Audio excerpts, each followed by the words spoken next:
Todos tenemos derecho a tener placer y eso lo marca la Organización Mundial de la Salud. Ah, sí, está marcado, está por escrito. Perfecto. Oh, sí. Pero, ¿sabes por qué está tan invisibilizado? Que el placer, a veces no sabemos. Un gran colega hace una muy buena pregunta y es, ¿para qué tienes relaciones sexuales? Para reproducirte, para pasarla bien. Exactamente. ¿Cuál de todas? Pues porque se siente bien, Así de fácil. así de fácil.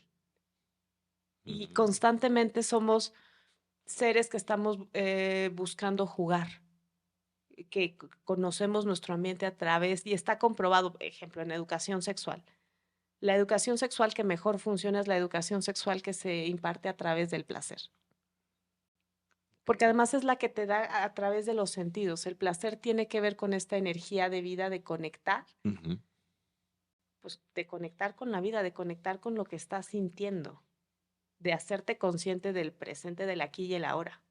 Mindfulness. Hay una parte de Mindfulness. sexualidad que es mindful sex, Ok. que tiene que ver con todo este trabajo de respiración y que tiene que ver, hay muchas investigaciones. Hay una investigadora particularmente que me gusta mucho que se llama Lori Broto y ella ha trabajado mucho sobre disfunciones sexuales y mindful sex. Ok. Entonces, sí, hay toda También un hay. área, hay toda Ok. un área. Y, y pues sí, está como el placer, como decíamos, el placer, yo te decía, el placer que no es erótico y el placer que es erótico. El placer no erótico tiene que ver con todo esto que me gusta, pero que no necesariamente me genera una respuesta sexual. Ok. Pero, por ejemplo, tal vez comerte un chocolate Ujú, puede ser erótico exactamente, y es un placer. exactamente. Pero te das cuenta que todo se puede volver erótico. Claro. Por eso hay mil y un, antes se llamaban parafilias. O bueno, el término de parafilia es el término, a ver, creo que me fui muy, muy, muy, muy adelante. Ok. Parafilia es hablando de placer, hay muchas expresiones comportamentales de la sexualidad. O sea, hay muchas maneras en cómo nos comportamos de qué es lo que nos gusta. Y entonces, digamos, poniendo un espectro dentro de lo que va de lo no erótico hasta la única forma en cómo puedo tener un orgasmo es solo de esta forma, esto se llama parafilia. Es decir, cuando ya se compromete toda tu respuesta sexual o se compromete tu interacción. Es decir, yo puedo decir, a mí me encanta el helado, em, pero solo puedo tener un orgasmo si como helado de chocolate. Es bastante Ok, limitado. claro. Y entonces, justamente el placer es ir reconociendo todas aquellas cosas que te conectan con los sentidos y habrá algunas que te gusten más que otras y otras que te sean indiferentes. Claro. O sea, como que el estímulo no conecte contigo. Y regularmente el placer, pues también está muy asociado a cuestiones sociales o a cuestiones que sí fueron validadas. El placer, por ejemplo, el placer sexual inicia en la infancia cuando tú vas jugando, cuando tú vas descubriendo. Y muchos de los gustos que hoy son eróticos o que hoy son sexuales, Vienen revisa desde tu allá. historia de vida, tiene que ver con un juego. Eso es que le gustan los pies. Esa es la parafilia más común que hay. Sí, Es, está. es de lo que más buscan en las páginas de fetiches. ¿Y esa por dónde vendrá? Dios, no sé si cada caso tendrá su propósito, bueno, más bien su background específico, pero debe tener algo en común.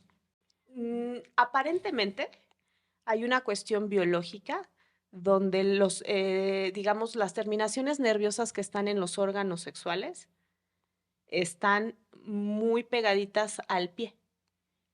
Ok. Entonces, pasa algo similar como con el dolor. De pronto, como que el cerebro, como no, al final son zonas, no están tan bien delimitadas. Y también se va sumando con cuestiones aprendidas y con muchas veces, si bien, por ejemplo, en el tema de los fetiches tiene que ver como con esta asociación, eh, por ejemplo, una persona fetichista no erótica sería un coleccionista, Mm, que ok, es como no este había gusto considerado eso. Sí, sí, sí. porque me gusta conservar cosas. Ok.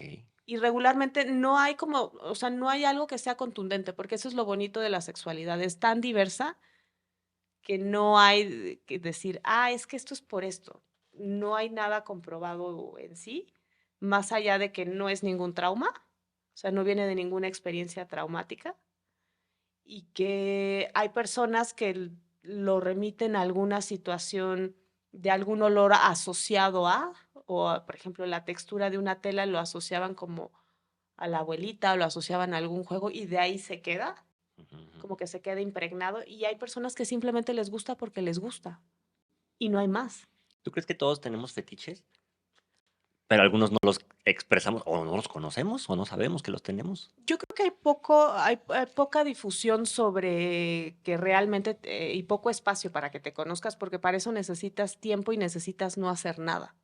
Y en un mundo capitalista Ujú, siempre tienes que producir.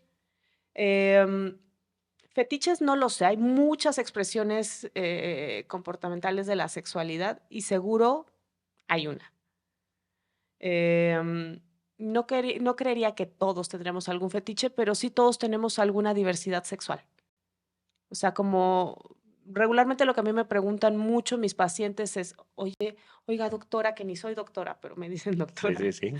eh, ¿y esto es normal o esto está bien o mal? Porque la sexualidad está muy normada. O sea, desde esta corriente judeocristiana o religiosa donde va normando que sí está bien, que no está mal, em, desde ahí también se va juzgando como enfermo o sano. Ok. Mucho de la psiquiatría Ujú, empezó a través de cuestiones religiosas. Entonces hay como esta visión moral a través de biologizada, donde si haces esto significa que eres un enfermo. O si tienes determinado número de parejas sexuales, eres un enfermo. O si lo haces de determinada forma. Y en realidad la enfermedad tiene que ver más bien con un malestar, con una alteración de este equilibrio. Y entonces eso tiene que ver, una, con que no estés dañando a nadie, dos, con que no te estés dañando a ti mismo, no te esté generando conflicto, y tres, que no te estés metiendo en algún problema legal. claro. Fuera de eso, si lo haces con sentimiento, si lo haces bien, como dices, sin meterte con... Exacto. Te puede gustar chupar los codos. Exacto, y está bien. Porque no hay bien o mal dependiendo. Exacto. Me refiero a está bien desde el bienestar. Claro. Desde si eso te genera bienestar, adelante. Ok. Oye, a ver, vamos a meter... Ay, es que de puros fetiches podríamos hacer una hora. Es Ujú, un tema súper amplio. Vamos a ponernos otra vez. Tema en pareja, ujú, placer en pareja. Hay ujú. como también, nos podríamos echar 10 horas de esto, pero, por ejemplo, hay algunos, no sé si llamarlos mitos o cómo decirlo, pero el hombre siempre tiene ganas. Eso es algo que a veces está como muy puesto, ¿no? Los hombres siempre quieren, los hombres siempre tienen ganas, o deben de tener ganas, como que no quiso. Exacto. Y yo creo que yo lo pondría en el deben de, que es como un mandato social, Ujú, y yo por eso tengo muchos pacientes, claro. porque está este mandato social de como si eres menos hombre si no tienes ganas, o cómo no vas a tener ganas. Y la verdad es que como cualquier ser humano, habrá momentos en que sí, momentos en que no. Hay también predisposiciones sobre depresión, predisposiciones sobre problemas económicos. Hay mayor libertad y está más aplaudido el que un hombre tenga deseo sexual. Por lo tanto, a ver, sí hay prejuicios, pero se expresan de manera distinta. Un hombre va a intentar siempre como sexualizar todo porque es una manera como de validarse, Ujú, como ok, decir sí soy hombre o como sí soy parte de. claro. Y la verdad es que es un gran mito porque depende, el deseo sexual depende de hormonas, depende de estado de ánimo, depende de situaciones, vamos, culturales, qué tipo de educación tengas. Y también yo pondría en la mesa, a veces estamos como demasiado obsesionados con la cantidad de relaciones sexuales que tenemos, Ujú, pero no evaluamos la calidad. claro. Y Si a te dicen, veces, ¿cuántas veces lo haces a la semana? ¿No? Es muy importante preguntar cuánto, y entre más lo haces es que eres mejor o tienes mejor vida sexual. exacto, pero cuidados y te pasas de la norma, porque entonces ya eres un enfermo sexual. Mm, ujú, ujú, Que además, particularmente, la adicción al sexo no está tipificada como una enfermedad mental.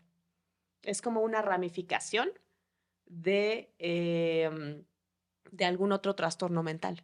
O sea, es más bien es parte de una adicción, tiene que ver más con una anestesia hacia otras situaciones o una dificultad para relacionarse, o sí, un conflicto, una relación problemática con una sustancia, con una persona, con una actividad. Y que regularmente detrás hay algún trastorno mental como un trastorno de ansiedad, como un trastorno de personalidad, como alguna situación que se busca anestesiar. Pero como tal, no hay personas que sean, este término, por ejemplo, de ninfomanía, Ujú, es un término que ya está en desuso ok. por completo porque es un término valorativo, Ujú, como igual el término de promiscuo. ¿Cuánto es promiscuo? O sea, si tengo 10 parejas sexuales estoy bien, pero si tengo 11 ya soy promiscuo. ajá, exacto. Que regularmente un gran maestro me decía, bueno, no solo a mí, promiscuo es siempre uno más que el de enfrente. Ok, sí, sí, sí. O sea, si yo tengo 10 y tú tienes 11, Tú estás mal. Tú ya eres tú el, eres el promiscuo. claro.